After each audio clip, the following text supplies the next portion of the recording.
పరిశుద్ధ గ్రంథం ఛానల్ వీక్షిస్తున్న ప్రతి ఒక్కరిని దేవుని పేరిట వందనాలు తెలియజేసుకుంటున్నాం. ప్రేమ, సంతోషము, సమాధానం సదా మీకు తోడే ఇంటి నడిపించును కాక. నిన్నటి దినాన ఇర్మియా గ్రంథం 34వ అధ్యాయం చదువుకున్నాం. ఈరోజు ఇర్మియా గ్రంథం 35వ అధ్యాయం చదువుకున్నాం.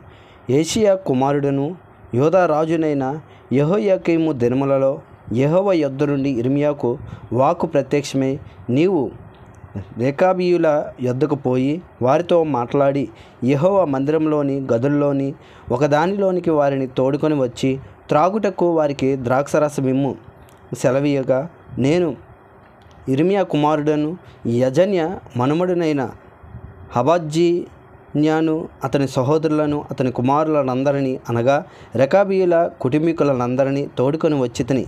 యెహోవా మందిరంలో దైవజనుడగు యగ్దల్య కుమారుడైన యోహన్నాను కుమారుల గదిలోనికి వారిని తీసుకొని వచ్చితిని. అది రాజుల గదికి సమీపమున ద్వారపాలకుడును సల్లూము కుమారుడునైన మాయాసయ గదికి పైగా ఉండెను. నేను రెకాబీయుల ఎదుట ద్రాక్షరసంతో నిండిన పాత్రలను గిన్నెలను పెట్టి ద్రాక్షరసము త్రాగుడని వారితో చెప్పగా, వారు మా పితరుడకు రెగాబు కుమారుడైన యెహోనాదాబు మీరైనను మీ సంతతి వారైనను ఎప్పుడునూ ద్రాక్షరసం త్రాగకూడదని మాకు ఆజ్ఞాపించెను గనుక మేము ద్రాక్షరసము తాగము. మరియు మీరు ఇల్లు కట్టుకొనవద్దు, విత్తనములు విత్తవద్దు, ద్రాక్ష తోట నాటవద్దు, అది మీకు ఉండనే కూడదు. మీరు పరివాసము చేయు దేశంలో దీర్ఘాయుష్మంతులగునట్లు మీ దినములన్నీ గుడారములోనే మీరు నివసింపవలనని అతడు మాకు ఆజ్ఞాపించును. కావున మా పితరుడైన రేకాబు కుమారుడగు యెహోనాదాబును మాకు ఆజ్ఞాపించిన సమస్త విషయంలో అతని మాటను బట్టి మేము కానీ మా భార్యలు కానీ మా కుమారులు కానీ మా కుమార్తెలు కానీ ద్రాక్షరసము త్రాగుటలేదు. మా తండ్రి అయిన యెహోనాదాబు మాకు ఆజ్ఞాపించిన సమస్తమును బట్టి మేము విధేయులమగునట్లుగా కాపురమునకు ఇండ్లు కట్టుకొనలేదు, ద్రాక్ష వనములు కానీ పొలములు కానీ సంపాదించుటలేదు, విత్తనమైనను చల్లటలేదు, గుడారంలోనే నివసించుచున్నాము. అయితే బబులోను రాజు నెబుకద్రెజరు ఈ దేశంలో ప్రవేశింపగా కల్దీల దండునకు సిరియానుల దండునకు భయపడి, మనము యెరూషలేమునకు పోదము రండని మేము చెప్పుకొంటిమి కనుక మేము యెరూషలేములో కాపురమున్నామని చెప్పిరి. అంతటా యెహోవా వాక్కు ఇర్మియాకు ప్రత్యక్షమై ఇలాగ సెలవిచ్చెను. ఇశ్రాయేలు దేవుడగు యెహోవా సెలవిచ్చినదేమనగా, నీవు వెళ్ళి యూదా వారికిని యెరూషలేము నివాసులకును ఈ మాట ప్రకటింపుము.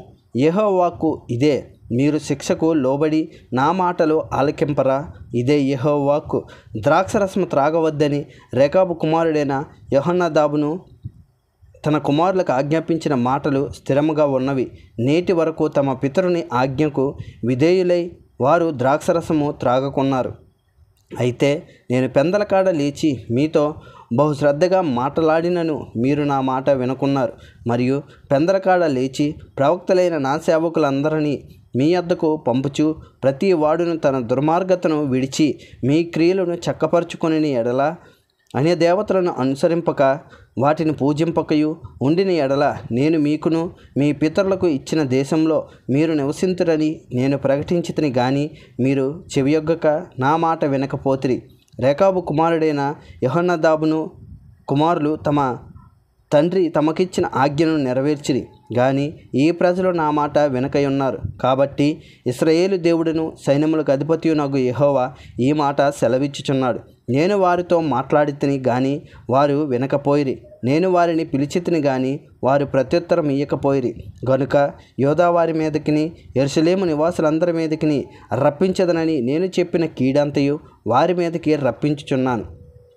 మరియు ఇర్మియా రేకాబీయులను చూచి ఇట్లనెను, ఇశ్రాయేలు దేవుడు సైన్యములకు అధిపతియునగు యెహోవా ఇలాగ సెలవిచ్చుచున్నాడు, మీరు మీ తండ్రి అయిన యెహోనాదాబును ఆజ్ఞకు విధేయులై అతని విధులన్నిటినీ గైకొని అతడు మీకు ఆజ్ఞాపించిన సమస్తమును అనుసరించుచున్నారు. కాబట్టి ఇశ్రాయేలు దేవుడును సైన్యములకు అధిపతియునగు యెహోవా సెలవిచ్చినదేమనగా, నా సన్నిధిలో నిలుచుటకు రేకాబు కుమారుడైన యెహోనాదాబు నాకు సంతతి వాడు ఎన్నడూ ఉండక మానడు.